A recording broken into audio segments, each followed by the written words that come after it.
Hey everyone, me again. Welcome back. This time I'm talking about albergues. It's going to be the first of a three-part series. This one, numero uno, covers generally what to expect from albergues, what they are, just general info about albergues. Number two will be albergue etiquette because while it might seem like common sense to a lot of us, it's always good to have a little bit of a reminder. And number three will be alternatives to albergues, including private rooms and stuff in albergues, pensions, and hotels. This video is mostly going to be talking about albergues on the Camino francés, because that is the Camino that I have done, but I assume that it is transferable to other Caminos such as the Via de la Plata, the Norte, Portuguese. So let's start at the very beginning, a very good place to start. What is an albergue? An albergue is what I think all English speakers would refer to as a hostel, meaning sharing quarters with people that you don't know, sharing rooms with people that you don't know. Generally speaking, it's bunk beds, you share bathrooms, you share kitchens, you share laundry facilities. An albergue is special because it's just for people who are doing the Camino. In order to get into the albergue,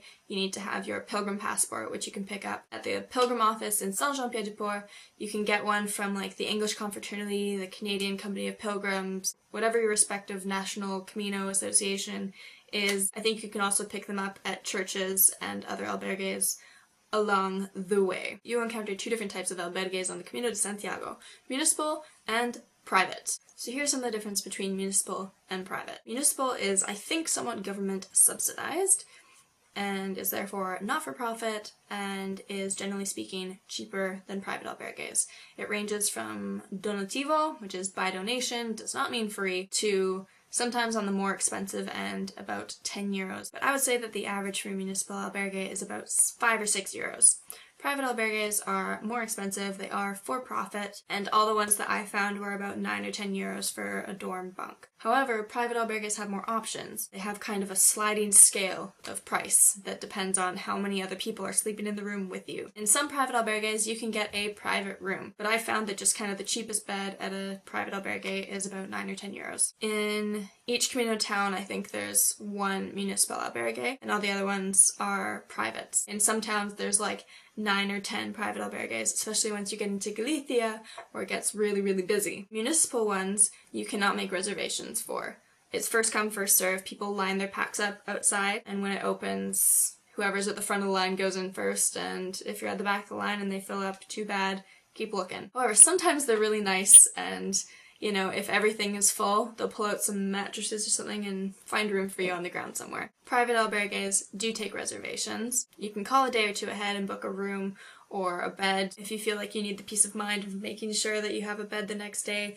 Like if it's a really busy time or you're having troubles finding a place to stay, this could be a really good option for you. Don't be that person who has 4 beds held for them and doesn't call to cancel the reservations. If you make a reservation you know you're not going to make, common sense, courtesy, call and say that you're not going to make it. Municipal albergues, and I'm pretty sure private albergues as well, have quite strict curfews. I'm going to talk about municipal albergues now because that's what I know for sure.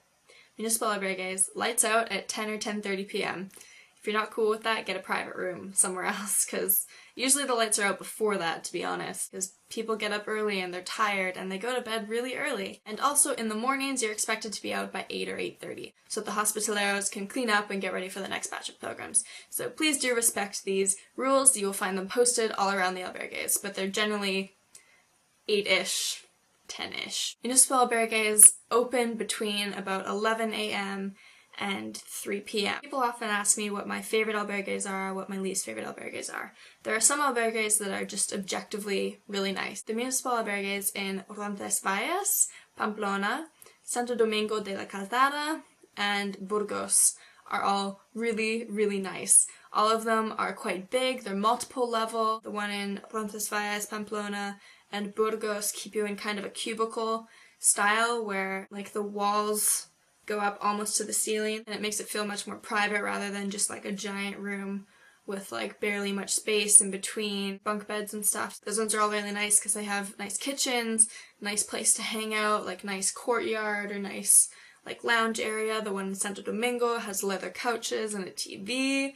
Like they're the 5-star Camino albergues. But many of my favorite albergues aren't the ones that are necessarily like the 5-star ones. Many of your favorite albergue memories will come from who you were with and what experience you had there. I fondly think of the one in Puente la Reina, the municipal one there, because the eating area has these really big tables that are all in this one room together, and it just lends itself to a communal feel.